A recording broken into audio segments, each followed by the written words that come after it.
ইউক্রেনের পশ্চিমাঞ্চলীয় শহর তেরনোপিলে ব্যাপক ড্রোন হামলা চালায় রাশিয়া। এতে বেশ কয়েকজন আহত হয়েছেন। স্থানীয় প্রশাসন জানায় শুক্রবার একযোগে অন্তত ৩৬টি ড্রোন হামলা চালানো হয়। হামলায় শিল্প কারখানা ও বেসামরিক অবকাঠামো ক্ষতিগ্রস্ত হয়েছে। সবচেয়ে বড় প্রভাব পড়েছে বিদ্যুৎ ব্যবস্থায়।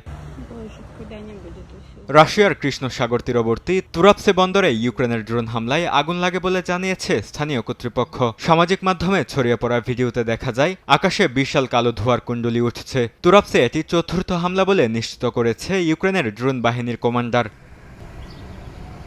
একাধিকবার হামলার লক্ষ্যবস্তু হয়েছে রাশিয়ার এই বন্দর নগরী। এর আগে অন্তত দুবার তেল শোধনাগারে আগুন লেগে উৎপাদন বন্ধ হয়ে যায়। বিশ্লেষকদের মতে রাশিয়ার অর্থনীতিকে দুর্বল করতে জ্বালানি খাতে আঘাত হানছে ইউক্রেন।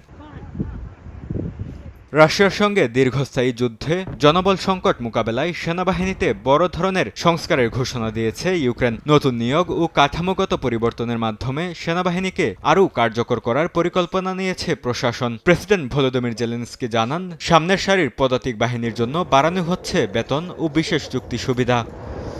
বরকতুল্লাহ, সময় সংবাদ।